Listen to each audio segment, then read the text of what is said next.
बिस्मिल्लाहिर्रहमानिर्रहीम, अस्सलाम वालेकुम। आज Punjab alternate dispute resolution act के बारे बात करेंगे, जो कि 2019 में एक्ट पास हुआ लेकिन इन्फोर्समेंट उसकी ना हुई। इसकी इन्फोर्समेंट के लिए गवर्नमेंट को पावर दे दी गई कि गवर्नमेंट जब चाहे नोटिफिकेशन ऑफिशियल गजट में करके इसकी इन्फोर्समेंट करवा सकती है पंजाब की हद तक।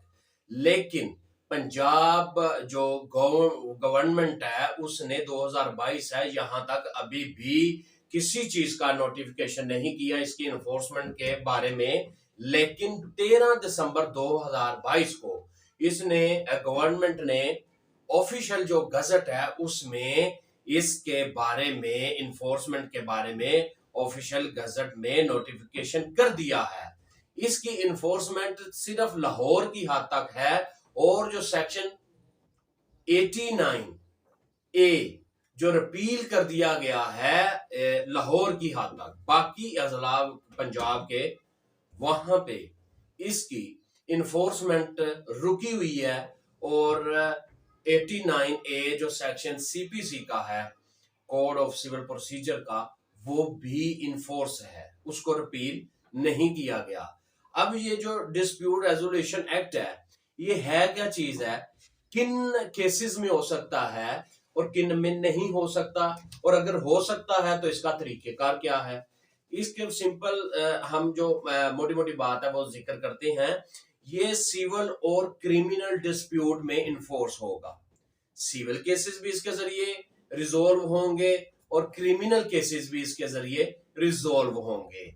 तो कौन शख्स है जो एडीआर का रोल अदा करेगा, इसमें जो जेर दफा 11 बताया गया कि डायरेक्ट पार्टीज खुद भी बैठ के रिजोल्व कर सकती हैं। दूसरा, अगर वो नहीं तो इनमें दोनों पार्टीज के कौंसल बैठ के रिजोल्व कर सकते हैं मैटर को। इसके अलावा जो तीसरा बताया गया वो सेंटर बनेंगे एडीआर के जिसमें ये मैटर रिजोल्व होंगे। और चौथा ये बताया गया कि इसमें दोनों पार्टीज मुतफक्का तौर पर किसी एक पर्सन या एक से ज्यादा लोगों को अपने लिए मुकर्रर कर देंगे कि इस मैटर को रिजोल्व फरमा दें। ये जो तरीकेकार है इनको ये रिजोल्व करने के लिए है। लेकिन जब ये कोई बंदा रिजोल्व करने के लिए एग्री हो जाता है, मैटर उसको भेज, कोर्ट उसको मैटर रेफर कर देगी। मैटर को रेफर करने के बाद जो भी डिस्प्यूट की एग्रीमेंट हुआ, जो टर्म एंड कंडीशन है, वो दोबारा कोर्ट में भेजी जाएंगी। कोर्ट फिर उस पर जजमेंट एंड डिक्री पास करेगी। अगर तो कोर्ट देखती है कि कोई मैटर सोल्व हो चुका है मुकम्मल तौर पर या कोई उसमें चीजें रह गई हैं, तो फिर क्या होगा, फिर कोर्ट उसमें से जितनी हद तक रिजोल्व मैटर हो गया उस हद तक जजमेंट एंड डिक्री पास कर देगी। इसी तरह अगर मैटर जो है वो क्लियर नहीं समझ आती कोर्ट को कि ये कोई इसमें क्लियरिटी नहीं है, इसकी रिक्वायरमेंट पूरी नहीं हो पाई, तो वो दोबारा रेफर कर दिया जाएगा। एडीआर सेंटर पर्सन जो भी एडीआर है उसके पास जाएगा, फिर वो उसमें से जो क्लियरिटी है वो करके वापस भेजेगा। तो सेक्शन 89 ए जो सीपीसी की है वो रिपील हो गई। अब इसकी जो जजमेंट एंड डिक्री है उस पे ना तो अपील होगी, ना उस पे रिव्यू होगा, ना रिवीजन होगी। जो होगा फाइनल होगा।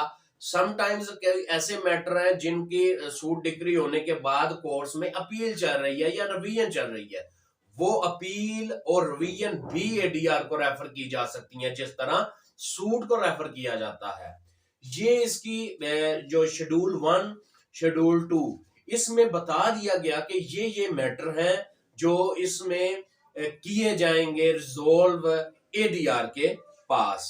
इसके अलावा अगर तो एडीआर फेल हो जाती है तो फिर court shall proceed to adjudicate the dispute, तो कोर्ट उसको फिर कोर्ट खुद ही करेगी। तो ये दोनों पार्टीज के मुतफक्का होने पर, एग्री होने पर मामला होगा, अदरवाइज ये नहीं एडीआर के पास रेफरेंस जा सकता। और ये याद रखें कि सिर्फ और सिर्फ लाहौर की हद तक इन्फोर्स हो चुका है एडीआर, बाकी अजला में अभी नहीं है। तो लाहौर के वकला इसमें रजिस्टर्ड अपने आप को करवा सकते हैं। तो मैं उम्मीद करता हूं कि मेरी वीडियो पसंद आई होगी। नीचे जो जिन्होंने अभी तक सब्सक्राइब नहीं किया, सब्सक्राइब फरमा दें और लाइक करें, कमेंट्स करें। अगली वीडियो तक मुझे इजाजत दीजिए। अल्लाह हाफिज।